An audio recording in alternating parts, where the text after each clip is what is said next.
Good morning. I see that notifications are not coming out. So there's that. If you're watching the replay, I appreciate you. It's going to take a minute for everybody to get in here. So, yeah. Anyways, I hope everything is well. Morning coffee. Sam, what's up, man? Now I got notifications going out. Maybe? I don't know. YouTube is weird. Usually mornings are pretty good for me. It's the evenings that I struggle. But man, what are you gonna do? The internet was doing weird things too. But yeah. So once we can kind of get all this lined out, there's the notification. All right, good deal. So it's going to take a few minutes for everybody to get in here. I've been working on a few things. I had to help the kid with some college stuff. Man, they get old. They get older. Had to do that. And then I've been kind of on Mission Impossible with a couple of loads. And it's pretty stressful if you can't afford to sit and you're sitting, right?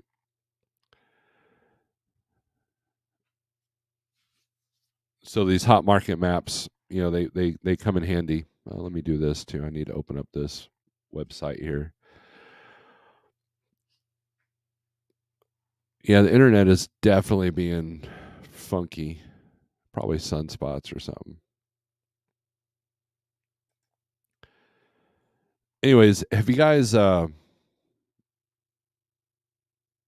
noticed volumes are up in certain areas? I have.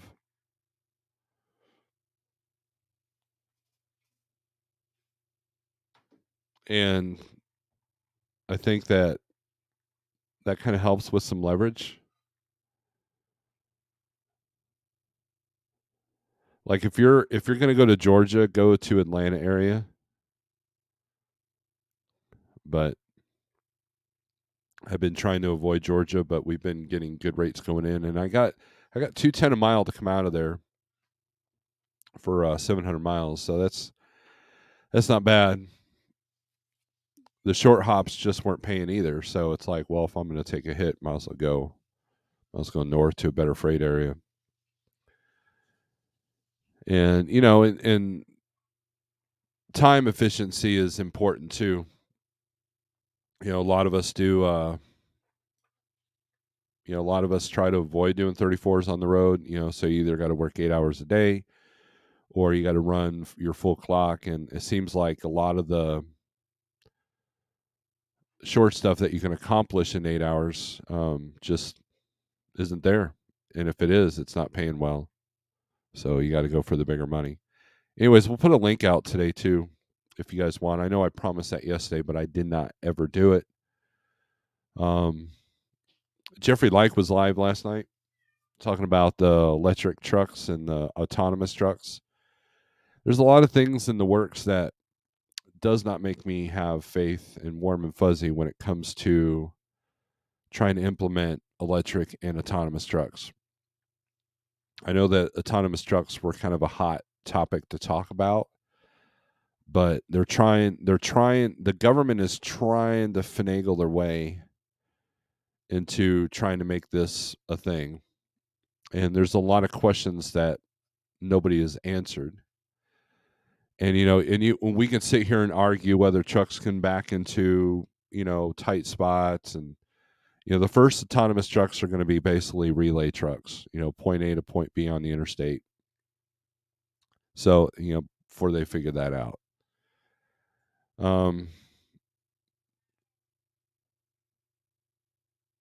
the other element is the biggest problem that I have with autonomous trucks is that sensors go bad. How many of you are driving a brand new truck that's already been in the shop? And how many of you have had downtime because of a sensor.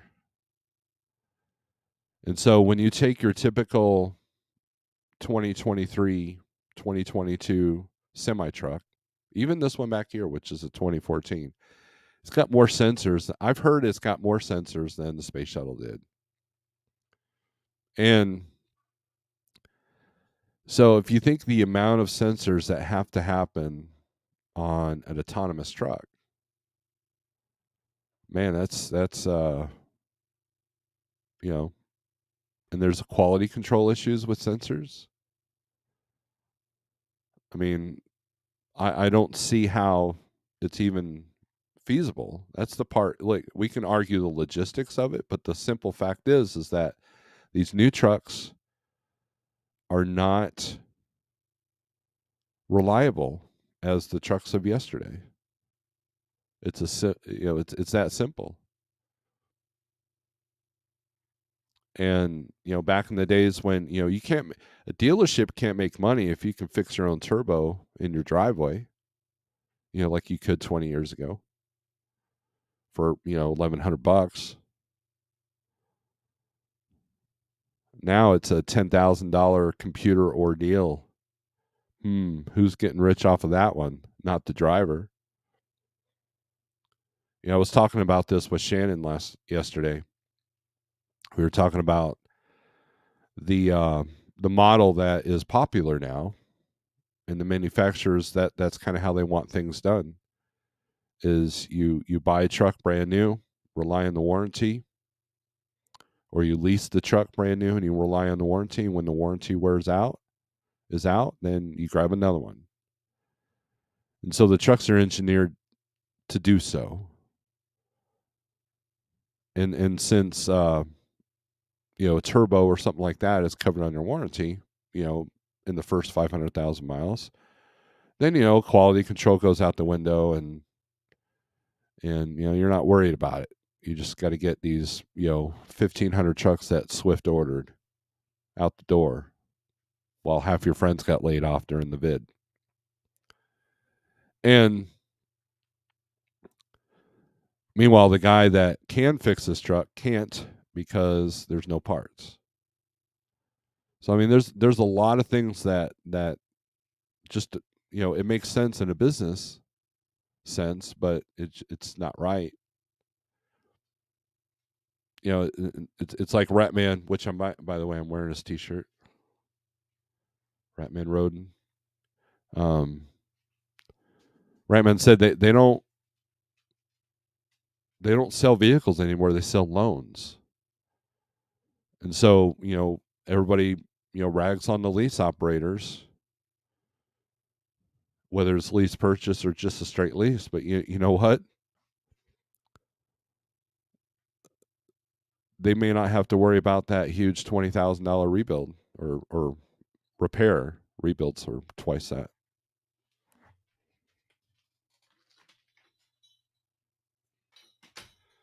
So I mean, that's just the way business is done now, and it's kind of, it goes against the small guy. So, anyways, enough of that. Let's do some shout outs. We got 80,000 people in here. Sam I Am, what's up? Good morning. Red Diesel, good morning. Desert Okie Pam, good morning. This Tour Life, good morning. Jason, what's up, man? Jeremy, what's up? Running Aces, good morning. Dice Man, going live. Don Shonger, hello. Jaywalk, good morning, all. Adam, good morning. Good morning, Steve, on this Wednesday. Thank you, CDN. Hot Seat, what's up? Now, so just the challenges of being an owner-operator are there. And then you're dealing with the spot market. You're dealing with the volatility. I was watching some graphs on FreightWaves, and it's literally a roller coaster. I mean, spikes and lows and spikes and lows, and you have to account for that. And when your truck breaks down at the wrong time, like when the freight is hot, and then when you're rolling again, it's not. It's frustrating. Oh, sir, what's up? Good morning. Hope you are well. 22 Cascadia with 100,000 miles. It's been in the shop for down pipe coming loose twice. Both leaf springs on the front, coolant sensor twice. The refrigerator also has multiple electrical issues.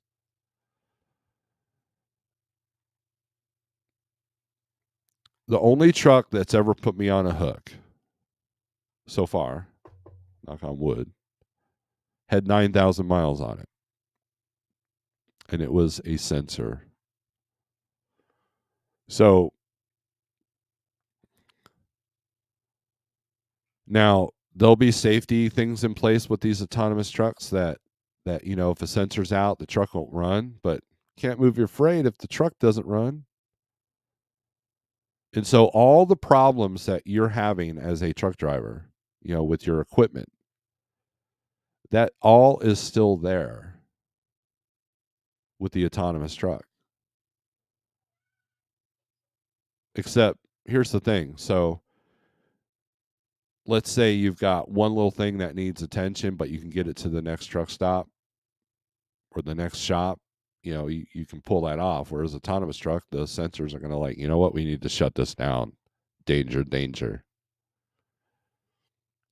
How's your freight going to move? So there's going to be some companies that are going to go broke investing in that technology. And the other element is crime. Think about this. Now, it's going to be a long time before you have unmanned autonomous trucks, in my opinion. Now, they have these convoys where the lead truck has a driver in it, to babysit like 3 other trucks in the convoy. But the days of a fully autonomous, unmanned vehicle, that presents its challenges too, especially when it comes to theft. Think about this: you have your cargo in one of these autonomous trucks. It's unmanned. The truck is forced to stop in the middle of the interstate. That could happen, but let's say the truck is able to pull itself over onto the shoulder, and it just sits there waiting for somebody. How easy would it be to oh wow, this truck's got all those weird sensors, man. I know that there's nobody in there. Let's take whatever's in that trailer. I mean, there's all kinds of questions and and things that don't look good on beyond the horizon. And it's not that I'm afraid of autonomous trucks taking my job. I'm not afraid of any of that. It's the fact that there's a lot of things that just don't make sense that I don't think will be sustainable.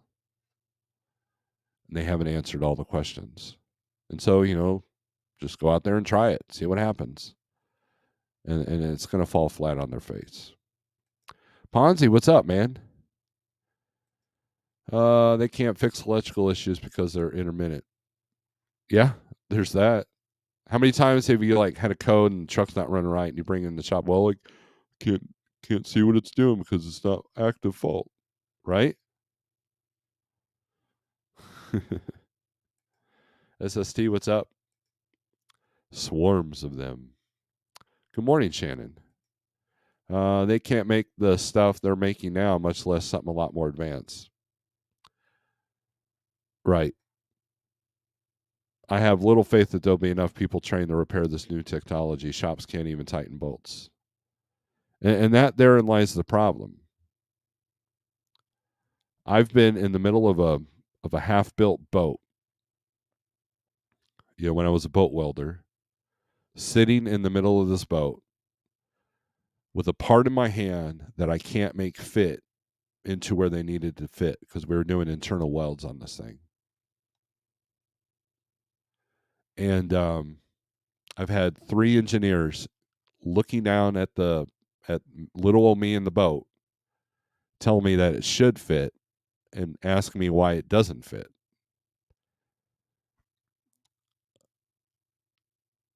I'm the one that's in the boat actually trying to put this in. You're on your computer doing mathematical equations that's not accounting for real world situations like, I don't know, metal warping, misguided measurements because the computer told you to do it this way. And I took computer aided drafting when I was younger, so I know a little bit about that. And this technology is the same way. It's not practical. The person that is in charge of the DPF system, the person that is in charge of creating all these different sensors, probably has literally never driven a truck. And that therein lies the problem. So that's my little rant for the day. Let's see. Everybody's saying hi to Shannon. Our business issues are blamed on Earl Muntz. 1979 decided to sell blank tapes and VCRs as loss leaders to attract customers to a showroom. He then tried to sell profitable widescreen TV. Oh, yeah, there's definitely a different model nowadays.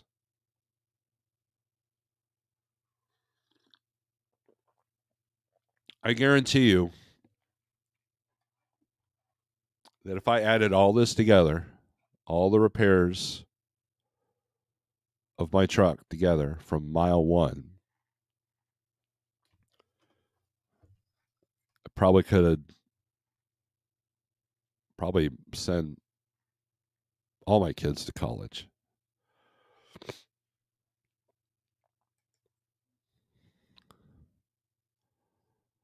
You be living on Mars? Big Houston, what's up? CDN knows, yep.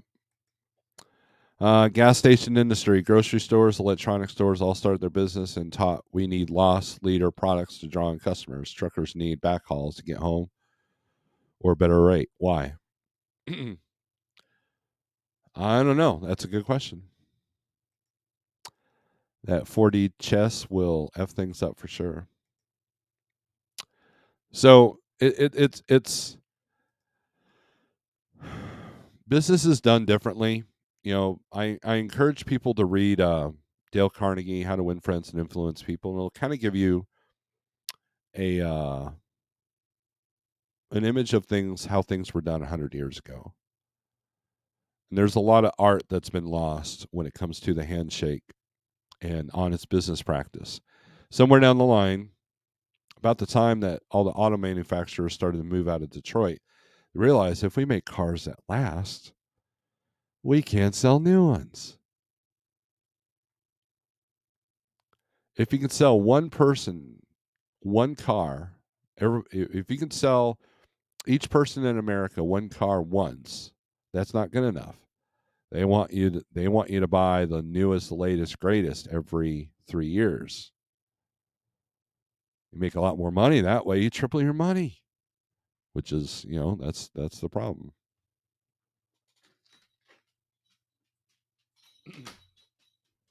And as inflation, you know, grows and grows, you know, it's they're pricing the small businesses out. So you got to be the guy that you got to be the person that does the stuff that no one else wants to do. That's how you make money these days, the honest way. Hey, you know what? 90% of truckers don't like multiple stops. Well, that's what I'm going to do. Hey, I'm making more money than the other guy. I'm working a little bit harder for it, but hey.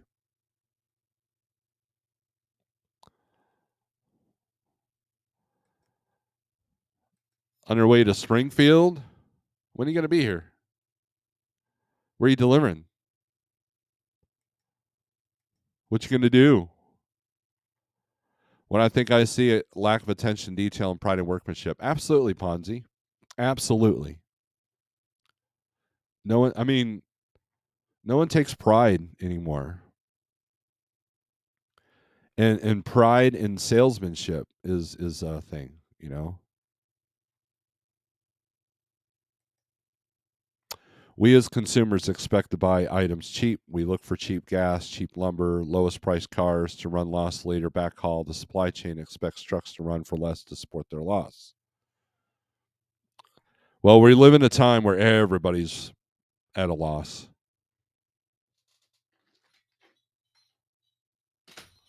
I swear. I think I get my work on in just letting animals in and out. 4D chess game of high logic, self control, vision, and self awareness. Shannon says that's why I drive the winters in Midwest because many trucks roll south when it snows up here. There you go. And if you can mitigate that risk and have the skill set to drive in the snow, then you're going to make more money than I saw a snowflake. Let's do this load to Georgia and stay on I-10 for the rest of the year,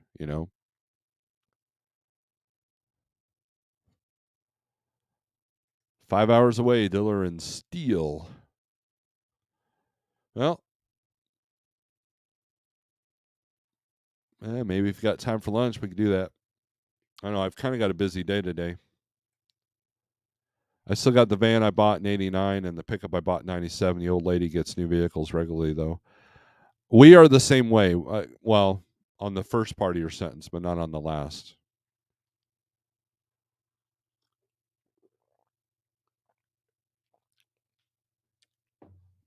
I have a 2002 F-150, 2007 van, and a 2013 little car. That's what we have, and they're all paid off. The biggest gap I see in the broker-carrier relationship is brokers do not know or appreciate the cost to operate a truck or a fleet. Same with fuel surcharge. Most brokers don't understand or care. I think it's the don't care. I mean, one of the click and goes was trying to pass loads out of Georgia for $1.35. Now, here's the killer, right? So when I look at load volumes on the DAT board with Georgia, there's 1,800 loads going in and only 703 going out. So they use that number to justify, uh, supply and demand. And I get that, but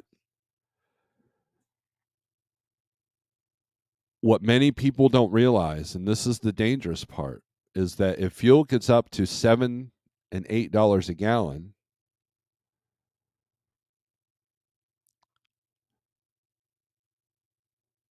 that's going to put a lot of not just truckers, but it's going to put a lot of people out of business. I mean, think about how many Americans have to drive 30 to 45 to 60 minutes to work every morning. Let's say that you live in Georgia and you go to work in Atlanta and you're in that rush hour traffic every day. It's a good thing you've got that, fuel efficient car, but still, if your gas bill goes from, $50 a month to $100 a month, well, guess what? You ain't buying, Christmas is going to be thin. And I saw this back in 2008. Gas got so high that everybody just stopped shopping.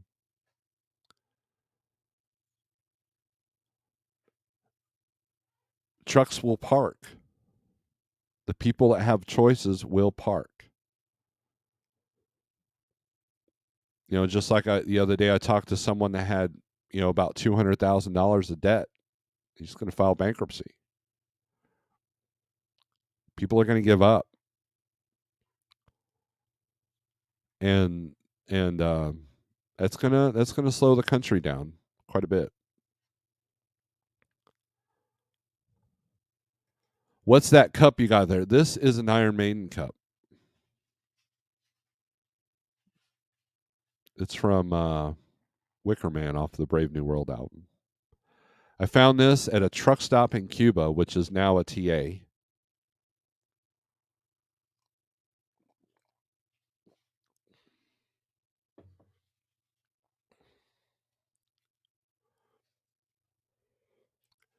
At minimum, a broker should budget how much fuel, DEF, tolls, overnight parking fee, and driver's times to figure out backhaul. At least the broker should know they should cover basic costs on a backhaul. But our costs are so variable, CDN, I think that would be difficult. Let me put the link in here if you want to come in. If you're busy, I understand. You might have woken up this morning and like, I don't know what anything to do with going on YouTube today. Oh, allergies.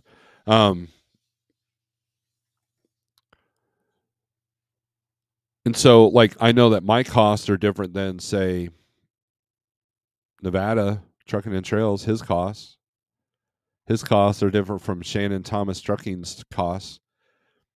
And so, to get a general idea, you have people with paid off trucks, and you got people that have, lease trucks that are about $4,000 a month. If you buy something in the store and the store owner's taking a loss, you don't sit there, and a person doesn't sit there and say, hey, I know you're taking a loss on this, so here's some extra money, unless you want that person to stay in business because they're a friend.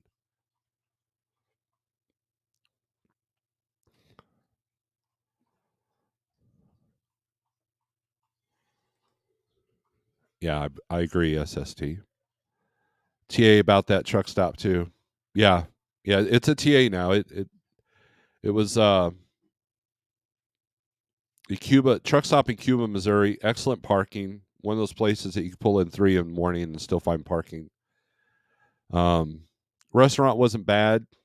It gotten worse over the years. Dottie's, kind of a small shop. I had to get a tire fixed in there one time, and but the parking, they're gonna that parking lot's gonna be screwed up. Now, hopefully, they'll fix the gravelly part because I've literally hit some potholes that kind of knocked everything out of the truck. I think I hit a pothole one time. My hat actually came off my head, but hopefully they'll fix that. But now at 3 in the morning. I don't know if you're still going to be able to find parking. No problem, CDN. Truck with T-Bone. Good morning. I'll warn you though, CDN. I have to end this around 8:15. I can't make this a 2-hour live feed. That sucks. Yeah. About the only advantage for me is it's usually a stopping point for me, one direction or the other, and it'll be nice to have another good fuel spot.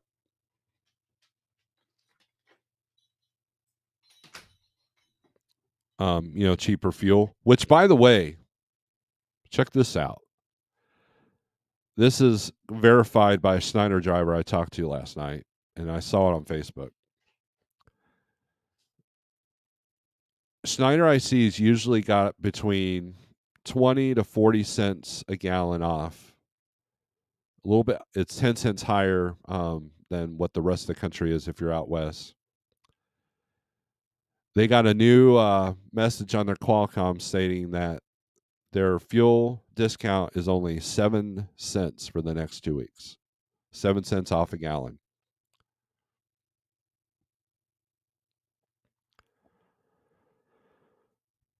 Think about that. Isn't that one of the selling points of going to Mega Carrier? Hey man, come to Schneider. Yeah, yes, our truck payments are high, but you get killer fuel discounts and steady stream of freight.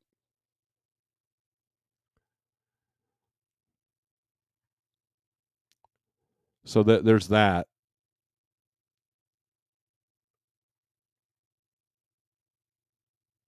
It's I haven't checked our fuel discounts lately. Haven't had to. But I know a lot of fuel cards, their discounts are coming down. I have not checked ours yet. And it's proprietary information, so I can't really like put the email up here that has all the numbers.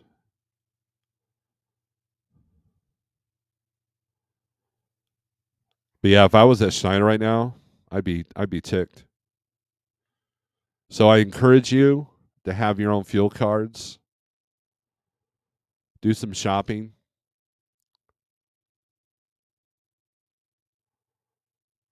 and stay on top of that. Shannon says Dart gives us 40 to 80 cents off regular price at Love's mostly. That's good. That's good. Rich Taco, I've been on a contract in California before fuel went up. I got a call yesterday telling me I got it. Yeah, but I bet I did now that fuel is almost $7 a gallon in California. Yeah, that's going to be that's where the fuel surcharge comes in, and there was some talk about that on Jeff's channel. You know how they're changing the formula, and I really don't. I won't speak on fuel surcharges because I don't know much about it. It's a different game when it comes to contracts versus spot. But I would think that doing business in California would have a lot of challenges because one of the many reasons is because of the high fuel prices. So, good luck to you, Rich Taco.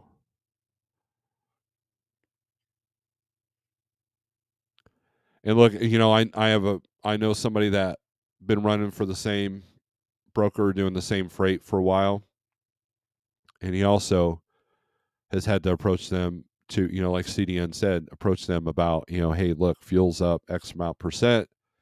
He didn't take them to the cleaners because he still wanted the freight, but they did make some adjustments to account for fuel. So if you're a broker watching this and you don't care about the fuel prices, then you're probably in the wrong. You are in the wrong. You have to take note, because if your trucks that give you the ability to move that freight can't stay in business because of high fuel prices, that will affect you. And then it's up to you, broker, to make the shipper understand that this is what the costs are for, to move a load fuel wise.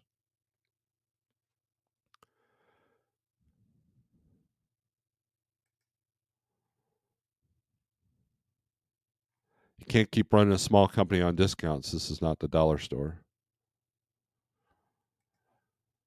Do you smoke cigarettes? No. I smoked briefly in my early 20s. Like I think I only bought one pack of cigarettes. The rest was just bumming, and then on occasion I would have a clove cigarette back in when I was 20. But then it ruined my vocals, so I stopped, and then years later my dad would pass away of lung cancer, so yeah, I'm very anti-smoking.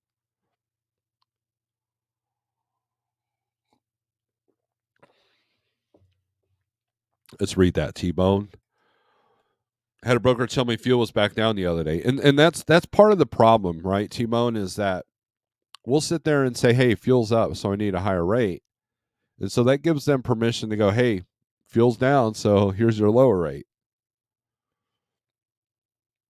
And so if you have a broker that's adjusting like that on the fly for fuel,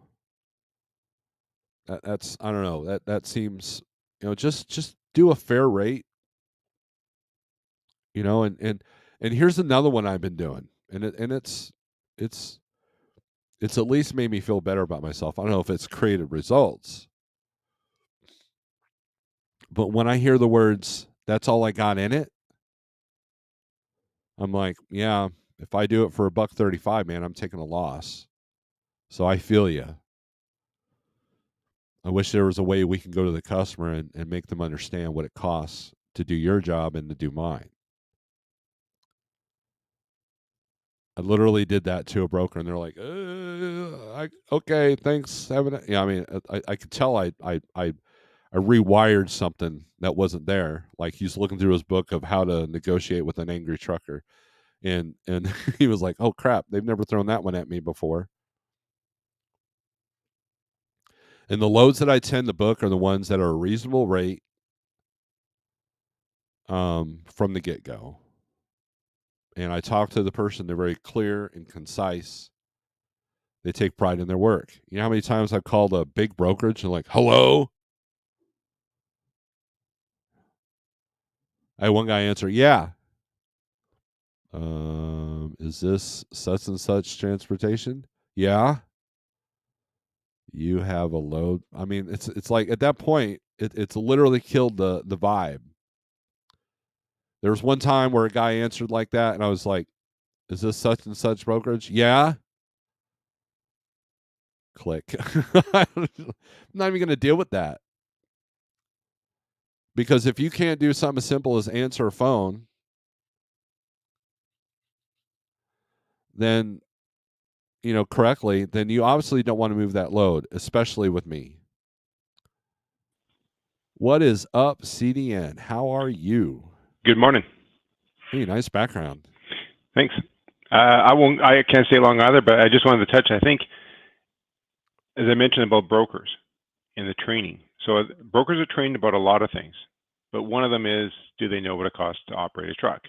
What's the typical cost per gallon of fuel?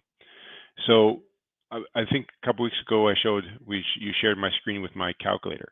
The way I approach it, and I guess there's just so much freight moving that brokers just won't take the time. But the way I approach it, even if I know where my customer may have a load, is typically a lower cost lane out, like a backhaul rate lane.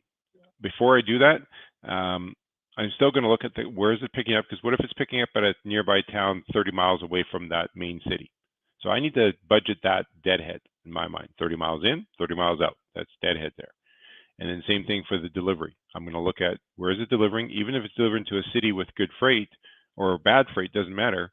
If the customer says, yeah, it's delivering to this town and it's 40 miles outside of the major city, you got to build it back into the major city. So it should be 40 in and then 40 back. So it's 80 miles extra. So you account for those deadheads. You account for what kind of terrain is it going through. Is it going through Tennessee where there's lots of hills, or in Pennsylvania lots of hills? And then you take is there any tolls in that lane? There's so many tools from PC Miler, Pro Miles, Google Miles even tells you this lane may contain a ferry or tolls. Even if you don't know what the price is, it's going to at least give you a little warning signal. So there's enough information out there to find out if a lane has tolls. You can figure out, basically put these basic costs together. Look at it's really simple. If the broker says, oh, the fuel's up or down, well, just put facts. Go to Flying J's website. Look at the city of pickup. Look at the price. Is it showing $3.49? Then look at the city of destination. Is it showing $4.79? Add those together, and that's your average cost of fuel in that lane. Then say to yourself, well, how heavy is my load that my customer has? Is it a load of pallets that weighs 20,000 pounds? Is it styrofoam that weighs 5,000 pounds? Or is it some kind of heavy agricultural totes that the load is 44,000 pounds?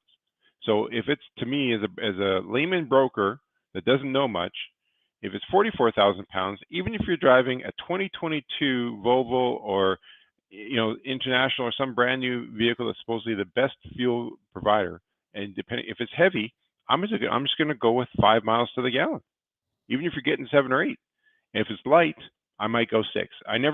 For me in my calculations, I always stay between, if it's heavy haul flatbed through hills, I'm going to go with 4 miles to the gallon.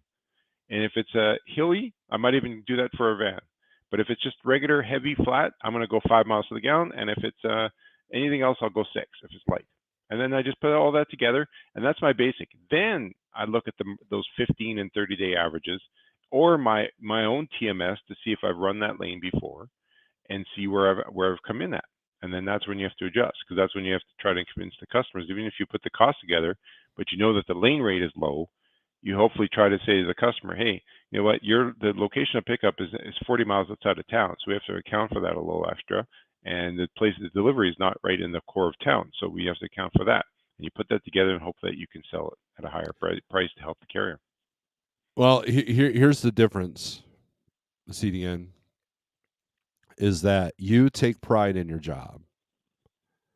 That's the difference. When you hire some kid out of college, at a big brokerage that is told to do certain things, and he wasn't probably given any sales courses or people courses, and as these kids get, these young kids, they don't know how to socialize, they don't know how to speak, they don't know how to speak with the sales tactic, they don't take pride in their work. And that's the difference between you and most brokers in the dry van world, is that you take pride and you do your research, whereas But you know where that comes from? Mentorship. No different. Is my background causing problems? Is it flickering too much for you? no, you're good. Okay. You're good on So this end. I think it's mentorship. No different than you were a um, maybe, yeah, when you were a welder. If Mhm. you come out and get your welding certificate and all you do is worked in one shop your entire career, you might be great at what you did there, but you're not a well-rounded welder. Right. You need to go work in different shops. Even if you're doing TIG welding for the same steel plates, and that's all you do. But if you worked in when you were in your 20s and 30s and you worked for 3 or 4 different shops, by the time you're in your 40s and you've learned from different people where you've learned some great styles and you realized other people's styles were not so good, and you kind of merge this together to formulate your best practice style that you're going to pass down, now you become the better. It's just like a driver. If all you did is came out of CDL school and stayed with one carrier hauling box freight in one lane your entire career, hey, you're the master of that lane. You're the master of that truck. Maybe over the years they're giving you a couple new trucks, but overall, when you just stayed with one carrier for 30 years, it's great. You have consistency, but you haven't mastered it. And that's no different than sales. No. What? Oh, hold on. So basically, yeah, the here I'll get this background. I see it's kind of going jazzy here, so let me edit this real quick here.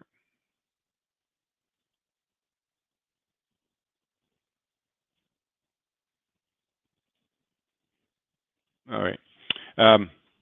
So that's all. I'll just try to entertain the crowd here because I'm not a YouTube person, but and this kind of sparred my interest was actually Jeff's conversation last night in talking about fuel surcharge on his live feed on the Truckers Education channel.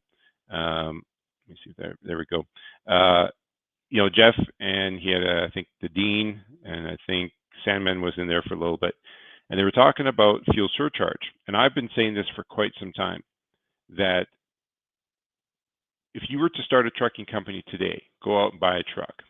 First thing you should say, the expectation in the trucking industry is that you guys as carriers have a base rate. You expect a base rate of fuel. Well, based on the EIA, the base rate is somewhere like, well, now it's $1.25. I think when I started, it was like $1.21 like years ago, but it's $1.25 right now. So they assume when you're coming in that you're calculating all your operating costs based off of $1.25 per gallon of fuel, and then you add your fuel surcharge on top of that.